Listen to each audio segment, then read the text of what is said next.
Alors que la Chine vient de conclure le plus grand traité commercial de libre-échange des temps modernes avec 14 pays voisins, elle conforte sa place dans le commerce mondial en dépit du Covid-19. La signature de ce grand traité commercial montre l'influence positive de la Chine dans la mondialisation. L'impact de ce traité sera positif au niveau international et régional. D'ici à 20 ans, plus du tiers de la population mondiale, de l'activité planétaire et des échanges commerciaux seront concernés par la suppression des tarifs douaniers. De plus, tandis que l'Occident est toujours concerné par la pandémie, la Chine se positionne aujourd'hui dans l'ère post-Covid-19. Au niveau du commerce planétaire, la Chine a conforté son importance, sa place et son rôle de moteur, ceci en dépit des dérèglements liés à la pandémie du Covid-19. Selon le magazine américain Fortune, les données commerciales montrent le rétablissement économique de la Chine suite à la pandémie. Selon cette revue, l'économie chinoise est en train d'effectuer une reprise impressionnante. De son côté, le Wall Street Journal estime que la reprise de l'activité économique chinoise place la Chine en position renforcée.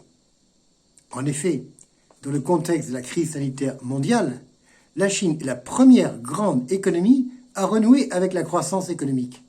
Elle a atteint en Chine 3,2% au deuxième trimestre 2020 et 4,9% au troisième trimestre 2020. La reprise économique et la croissance mondiale de l'ère post-pandémie devraient être boostées par la Chine, par sa politique d'ouverture et d'innovation et par le concept de double circulation qui recentrera l'économie chinoise sur le pilier du marché intérieur tout en permettant aux marchés domestiques et étrangers de se renforcer mutuellement. Alors, les entreprises chinoises sont très confiantes dans l'avenir. L'activité économique, la production industrielle et l'emploi se portent bien, avec des exportations en hausse. La consommation se redresse en zone positive et elle devrait être un support majeur de l'économie chinoise en 2021. La Chine sera le seul grand pays, la seule grande puissance économique à éviter la récession et à afficher une croissance positive estimée en 2020 à 1,9% par le FMI. Clairement, cela confirme la reprise économique de la Chine pour la croissance chinoise en 2021. Avec ce bouquet de bonnes statistiques, la Chine annonce d'autres réalisations, qu'il s'agisse du succès dans la conquête spatiale avec la sonde lunaire, qu'il s'agisse de l'éradication de la pauvreté, qu'il s'agisse du grand pacte de libre-échange panasiatique, qu'il s'agisse du lancement de sa monnaie digitale. La montée en puissance de la Chine dans le commerce mondial est une réussite. La Chine, moteur de la croissance mondiale, va accélérer la progression de son influence sur le marché mondial.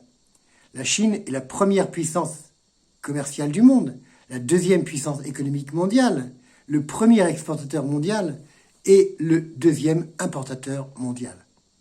Depuis le début de la pandémie, lors du 5e entretien téléphonique avec le président français, le président chinois a souligné que le maintien du multilatéralisme, du système international avec l'ONU, de l'ordre international et du droit international sont des consensus entre la Chine et la France.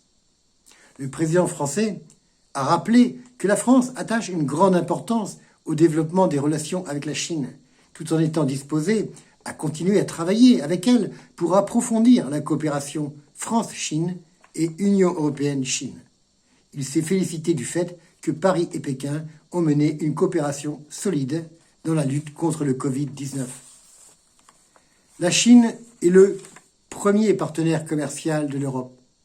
Dans ce contexte post-Covid-19, pour les intellectuels chinois, les signaux qui ressortent de l'entretien téléphonique entre les deux chefs d'État sont ceux du multilatéralisme et de la coopération qui serviront à renforcer, à consolider les relations entre la Chine et la France et entre la Chine et l'Union européenne.